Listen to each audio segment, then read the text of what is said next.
আসসালামু আলাইকুম। আজকে আমি ব্রয়লার মুরগির মাংস রান্না করে দেখাবো। ছাদের উপরে চলে আসলাম, রোদে বসে আজকে আমি রান্না করব আর আপনাদের সাথে শেয়ার করব। এখানে আমি মুরগির মাংস নিয়েছি, ব্রয়লার মুরগির মাংস কেটে ধুয়ে পরিষ্কার করে নিয়েছি। এখন আমি রান্না করার জন্য চুলায় প্যান বসিয়ে দিয়েছি। প্যানটা গরম হয়ে গেছে, দিয়ে দিচ্ছি তেল। আর এই মাংসতে তেল একটু বেশি দিতে হয়, বেশি করে তেল দিতে হবে। তারপর পেঁয়াজ কুচি দিয়ে দিচ্ছি, পেঁয়াজ কুচিও একটু বেশি দিতে হবে। দিয়ে আমি নেড়েচেড়ে ভালো করে ভেজে নেব। এই মাংস রান্নার উপর নির্ভর করে টেস্ট।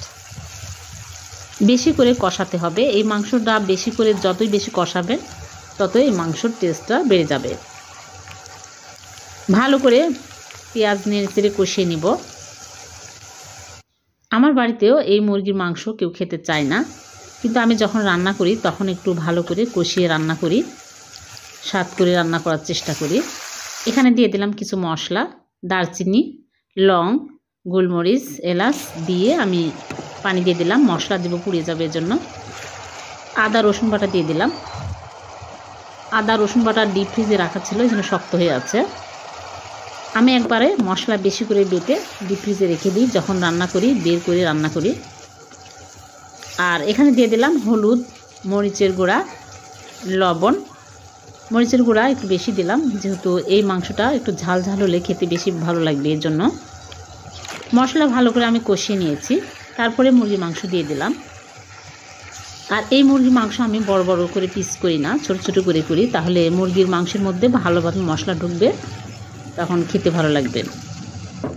আমি ভালো করে কষিয়ে নেওয়ার পরে সামান্য পানি দিয়ে দিচ্ছি মাংস সিদ্ধ হওয়ার জন্য। তারপরে ঢেকে রাখছি। কিছুক্ষণ ঢেকে রেখেছিলাম, আর মাঝে মাঝে আমি নেড়েচেড়ে দিয়েছি। আবারও ঢেকে রাখছি।